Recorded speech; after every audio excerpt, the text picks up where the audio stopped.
Okay, we're back for kind of a special last-minute edition this week. We weren't originally intending to do this. As you can see, someone new is with me today. I'll give him a shine in a moment. You shush now. So, as you know, ask Graham again. Go ahead. This is... my name's Patrick Kramer. Okay. And that's all you're going to say? That's all I'm going to say. I go to a lot of concerts. I'm going to have a blog soon for the concerts, but I support your video blog on YouTube, and I'm a big fan. So to be here in the car, in the famous car, with this lighting and all of this... For all 30 people that watch. Yeah, I'm honored. This is kind of surreal. Okay, so Patrick Kramer, this is essentially his audition tape, because... This is my audition tape. Because he pulled some strings for me. Well, like, do you call them strings, or just have connections? Connections, strings, whatever. Okay, so basically he got us to go see Monsters University a week early. So we decided to check it out, and yeah, obviously since this movie has not been released yet, it doesn't come out till the 21st. We're gonna try to keep spoilers to as big a minimum as we possibly can. I can't promise I'll not say anything at all, but I'm gonna try to keep it as low as possible. So yeah, that's about, and we'll probably get a more detailed talk about this again when it actually comes out. When I have other people signed up for this, so I'd feel like a huge dick if I left them out. Mm-hmm. So that being said, this is a really good movie. Excellent, I loved it. Okay, what did you think about it? I went in there and was like, okay, Monsters, Inc. was a great film. I think it was released in 2002. Was that about right? I think it's 2004, maybe? Okay, so Pixar was kind of, on the upswing. They had a couple good things before that, but this was before Cars. This was before Cars 2. This was before Brave. Before any of that stuff. So I loved Monsters, Inc., and I put it in my top 30, 40 movies of all time. So going into this, I had high expectations, but I'm like, it's a prequel, actually. I don't want to have high expectations for it. But I kind of did, and this movie exceeded all of those expectations. Just the attention to detail and the timing and the storyline, I just loved everything about it. I would essentially agree with that, except for me, Monsters University is much lower on the Pixar list for me. I still liked it. I still think it's a good movie. Mm-hmm. For me, it's like, it didn't compare to like WALL-E or Up or Toy Story 3, okay. like those upper class movies. Those are like my top 3 Pixar movies, like Marjorie and Sweet Some of the Did. And of course, they released Cars 2, mm-hmm. which if you see the video below this one, you will know I did not particularly care for. And then Brave, which was it was Pixar's Disney movie, pretty much. Yeah. So in this movie, I was really afraid going into when this movie was announced, because it was like, they're doing another fucking sequel thing. It's like, for a franchise, it didn't look like it had much sequel potential, except for one storyline, which I'll bring up later, because I still think it's a good idea, and if they do make another Monsters Inc. movie, I think they should do this. But anyway. So I was really skeptical, especially right after Cars 2, which is a horrible sequel. It's like, I was really hoping for another Toy Story 2 with this one, but I didn't want to have my hopes up too high, because I was afraid this is kind of like Pixar is kind of going downhill a little bit. I was a little worried about that. But thankfully, my fears were alleviated. This did exceed all my expectations, my admittedly low expectations. It's basically a college movie with monsters. Think Revenge of the Nerds meets Pixar is basically what this is. When you get down to it, I mean, I can't really spoil the story too much, except for the last act. The last act was pretty damn good. Mm-hmm. Probably the best in the movie. But like up to that point, if you've seen any college movie, you know exactly what's going to happen. You know exactly where it's going, and you know exactly what's going to... That being said, the way it's executed is still very well done. Mm-hmm. Overall, in my opinion. Like, it kind of repeats what Cars 2 did. Again, that worried me. Was it focuses a majority of the attention on the sidekick from the first movie, rather than the main character. Exactly. I think the timing of it was great, because they released Monsters, Inc., and then now all the people who really got into Monsters, Inc. as children are in college. So at first I'm like, why are they making a college Monsters, Inc.? But it made sense. Like, their fan base, the people who love the movie the most are in college right now. That's actually a very good point. So us included. Yeah, the fact that they waited to release this movie until 2013 is a great idea. I'm not convinced that was planned, but... Yeah, and now they're going back to all the sequels now, because I think Disney and Pixar usually do one a summer, right? That's usually so what I think Brave was last summer, this is this summer, and then Finding Nemo 2 is going to be next summer. Or Finding Dory. Finding Dory is going to be next summer. Again, a movie focusing on the sidekick, which means it could be very good, or it could be very bad. I'm hoping for very good, because Finding Nemo is a great fucking film. And I think Ellen DeGeneres just has so much potential. Yeah, I'm like, well, that's what separates this movie, comparison to Cars 2, is the fact that the sidekick, the character Mater in Cars 2 is not an interesting character, and therefore there's nothing really interesting to explore there. That's not really the case with Mike Wazowski in this case. Well, he's still it's played by Billy. It's played by, what's his name? Billy Crystal. Billy Crystal. I was thinking Billy Talent. Like, no, it's an artist. I'm thinking of myself. Yeah. And then Sullivan is John Goodman. Anyone who saw my Hanover video knows I have a man crush on John Goodman.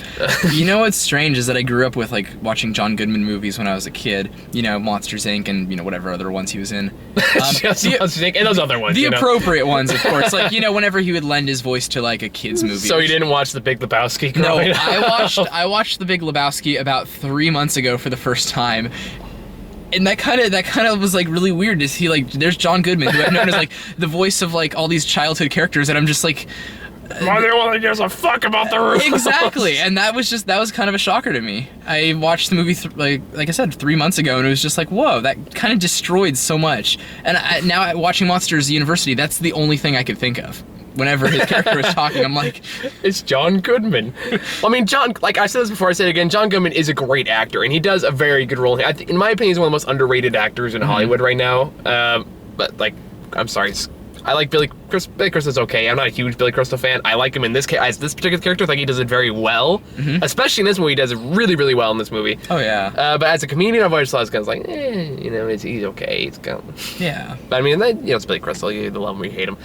But, like, the way that's done, the way the characters execution, the growth, the characters is great. Again, it hits all the notes of a college movie, like the frats and the... Oh, yeah. Oh, and by the way, Nathan Fillion is in this, and that brought me tons of amounts of joy. Because, again, I watched Firefly multiple times. I'm a huge Nathan Fillion fan. Of course, Dr. Horrible, stuff like that. So, it's like, I kind of had a geekasm when I heard his voice. It's like, oh my god, it's Nathan Fillion. Yeah, like the college subtleties were just like on point, like the fraternities, the sororities, the clubs, the teachers, the whole idea of like a university. Okay, I'm gonna give Okay, I'm not giving away too much spoilers here. I'm gonna give it a little bit because it relates to my own college experience. Okay. Which is when they get to the classroom about the cans. That's as much as I'm gonna describe it without giving anything away. But it's supposed to be like a really boring class. Like, people say they take up this topic are uninspired, have no hope. Now, if you open a book to chapter 3, I was like, as an engineering student, I kind of get that. Oh, yeah, I bet. So that gave me a good laugh. There's some really good, like, very small 5-second, laughs, like the kid with the 5 coffee cups going into the finals and stuff like that. There's some great visual gags here. There are some very creative visual elements to it. There's a lot of fun characters in this. I loved the character of Art, if only because he's, like, clearly on drugs. Yeah. He's on drugs. They won't say he's on drugs, but if you've been in college, you know he's on drugs. And then, like, that's the cool part is that I thought they were going to rely on, like, so many of the characters from the first movie, but they don't. They bring in so many new, engaging characters. It does go much more of the Toy Story 2 route than Cars 2 did, where a lot of the same characters of Cars 1 were there, but they didn't do anything. And they bring back the old characters, so you don't get to go through the whole movie without them, but they're just there for, like, kind of quick cameo appearances. There were a couple cameos I thought were a little forced. Like, well, one of them was forced, and then it took me until just as we were talking about it right now to realize why it was forced. We can't discuss in details without giving anything away, so we're gonna leave it at that. We'll probably talk more in depth about that when me and Philip will go see the actual movie that comes out. I'll mention it to you so you can make sure to bring it up in the video, but there's one cameo that seems forced, and I was like, wait a second, I realize why it's forced. Is this the one at the end? Yes. Okay, I think I know what you're talking about. Yeah. Okay, so I agree with you on that one. Yeah, that bugged me, and it's just a really fun, good-hearted Pixar movie. It's what I wanted from them 2 years ago. Yeah. And have been continuously disappointed in since then. Well, I liked Brave. Brave was okay, but it was definitely the Disney movie. At its core, it had a princess. It had her with, I don't want to be a princess, I want to be free. And then you had the plot from Brother Bear. And then you had the witches and the magic and all that stuff. And it's Disney has done it so many times. Then Pixar did it. I was so disappointed. It's like, Pixar has shown that it's better than this. Yeah. That they've done better than this. That there's supposed to be wealth of good ideas and good stories there. And while we're talking about that, there's one, I did really kind of like the moral of this movie. Especially, it's a moral that is very rare to kids' movies. Yeah. which is basically it's like I'm not spoiling anything. If you see the Monsters Inc., you know how these characters turn out. Basically, it's like no matter like you may not get where you want to go, but you'll get where you're supposed to go. Yeah. And I thought that was actually a very good moral for kids, especially. It's like nobody does that. They always go, if you follow your dreams, everything will just work out and perfectly. But very rarely, as life teaches you, that never happens. But it's like, so you won't get where you want to go, but you get where you need to go. And I thought that was very surprising. And that's what I love about Pixar. It's like they kind of they don't really follow the kids formula. If that makes any sense. It does. And then I think it was kind of tough for them to do a prequel with that moral, but then you know where they end up. Yeah. So it's like you've got to do this whole thing about like, oh, where are these people going to end up? How are they going to do in the university? Yeah, but you know how they end up. You know how they end up. So that must have been a struggle for them, and I think they play off that well. Well, it's like, I mean, the moral comes as no surprise. Again, if you saw Monsters Inc., you know exactly how it's going to end, but it's the way they delivered it and how they developed the relationships and how they developed the characters that really comes into play. Especially with Sullivan and Wazowski in particular, their relationship, how they grow throughout the movie. There's a scene towards the very end that I really liked, was the scene at the lake, which I was, again, as much as I'm going to say about it, like, this is a good movie. When it comes out, see it. That's really I loved it. We're talking a little bit about our experience going into the movie, because it kind of got like super down lock mode. Yeah, I mean, it's a pre-release screening, and it's a big movie. I go to quite a few pre-releases, and the security's never been this intense, but this was probably one of the biggest pre-releases I've ever been to. So we had the metal detectors and the... how to give in your cell phone. Yeah, to turn in your cell phone and all that stuff. So it was an interesting experience, but it's just like, whatever. Yeah, but you know what? We got this cool sticker out of it. Yeah, we got a cool sticker out of it. Check that out. And I stole this poster. We're leaving. He's got a Much Ado About Nothing poster. Yes. What did you think about the short? Oh, the short. That's something we can talk about. Screw it. Yes. Okay. I actually I like the short. I don't think it's their best short they've ever done, but I did think it had a lot of heart to it. Yeah. The animation behind it was gorgeous. Oh, it looks amazing. It looked fantastic. What it is like, it's called the blue... the blue umbrella. The blue umbrella, which is basically everything... It's a city where it's pouring rain. The rain, which looks so fucking real, and it's surprising. And we had 3D on there, so that looked really cool too. And of course, like everything has a face, which kind of creeped me out at first. Like the gutter has a face. Not like where they make like little cartoon eyes. No, like the screws are eyes, and like the grate is the mouth, and they all smile. And I kind of wanted to turn like, excuse me for a second. Ah! Okay, continue. Yeah, that was really creepy.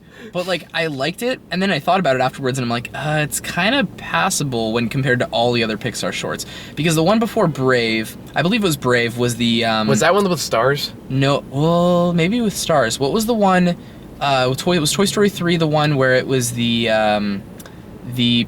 letter, where the guy has the paper airplane. Paperman, that was for Wreck-It Ralph. That wasn't Pixar. Oh, okay, never mind then. It reminded me a lot of Paperman, though. It did have a very similar theme to it, where basically it's like, two people see each other and fall instantly in love, and then they get separated, and apparently God plays matchmaker. Yeah, and then the background's like New York, kind of black and white, like so gray and dull, except for these two characters. Well, I mean, Paperman was very much more stylized, which is much more realistic animation in comparison. I think Paperman's much better in comparison. Especially, again, the animation was so unique and so, like, so cleverly blended 2D and 3D animation that looked gorgeous, and that's obviously why it won the Oscar. This one at least had like the reason for why they got together was because all the little people at the Faces side to help out. Not basically God is like, okay, that's enough. we're taking care of this. I'm gonna guide you along here. Yeah, I really like that. God, if you're listening, I could use that.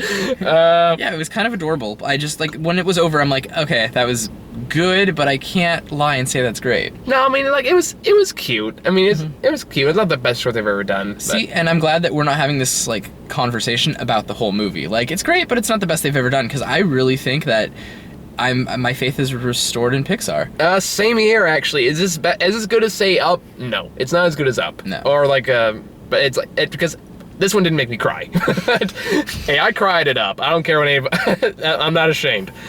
But it's like, but there are some very good character moments. There's a lot of great heart to this. It feels like a return to form for Pixar that we desperately needed after the last couple entries. Yeah. So I'm very happy that we got that. Now, we didn't get any trailers, so it's obviously nothing really... At this point, is there really anything we can say without giving anything away? No, I don't think so. So I think we covered all our bases. So basically, we both recommend it.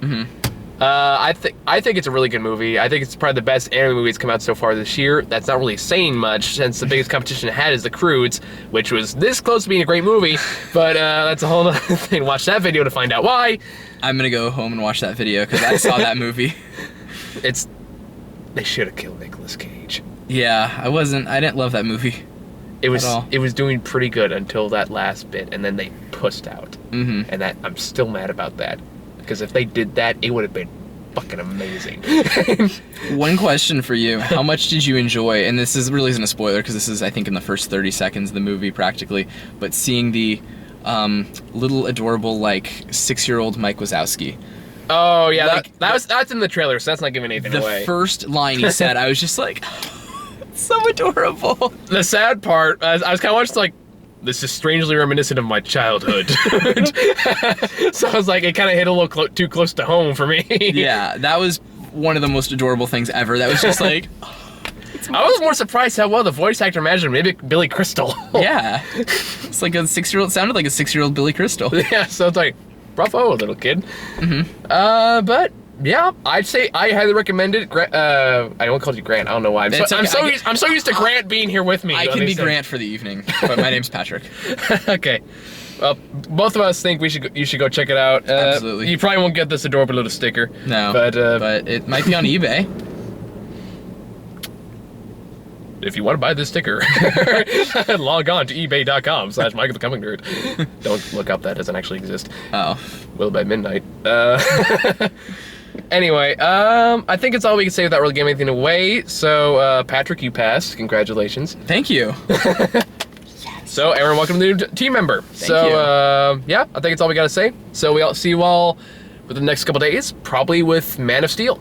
So, yeah, see you all then.